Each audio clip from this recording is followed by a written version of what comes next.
Hello po, magandang umaga. Nandito po tayo ngayon sa hardware. Bibili po tayo ng PVC. Ayan,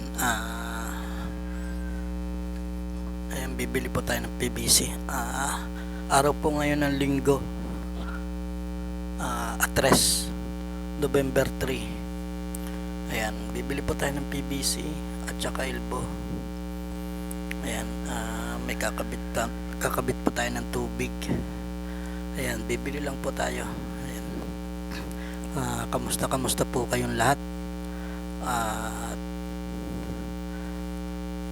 Magandang umaga. Ayan, yan po yung binili kong PVC tubo. Ayan, 6 na piraso po yan.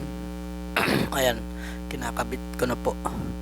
Ayan, kinikis-kis ko lang po para magkameron siya ng mga lamat sa loob para po sa paglalagay natin ng pandikit.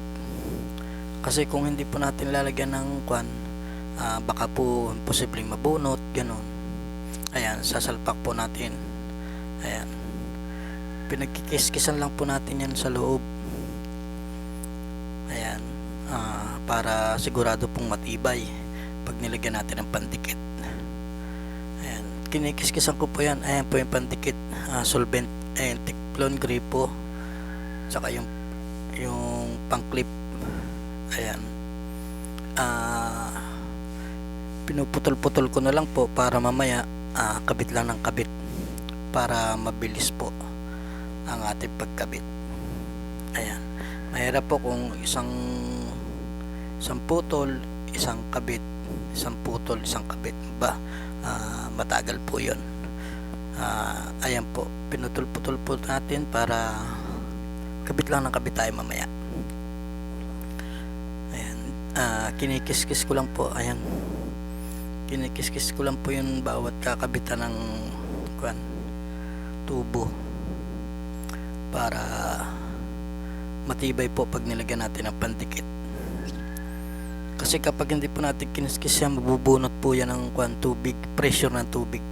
Kasi malakas po ang pressure ng tubig. Ayan, magkakabit na po tayo.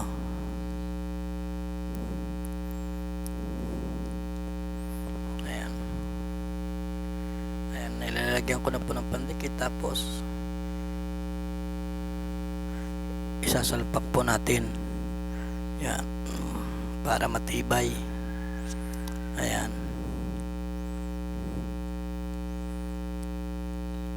yan, salpak lang po ng salpak yan kasi sukat na po yan sa kanyang dadaanan. Yan, kabit lang po ng kabit. Ayan,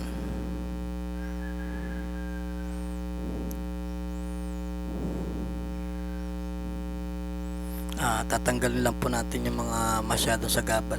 Yan, pinapakuhan ko na po. Yan, matibay po yan. Yan po yung clip, okay na po. Papunta po yan doon sa taas.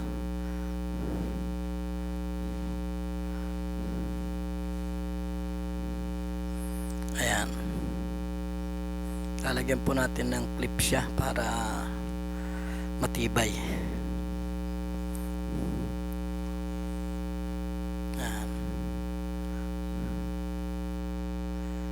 para isang kon lang po diretso. Ayan, okay na po yung tukan. Ayan, may tubig na. Ayan, okay na po yan. Ayan na po yun, papunta po yan doon sa taas. Ayan, ito po yung pinaka nya, yung metro. Ayan,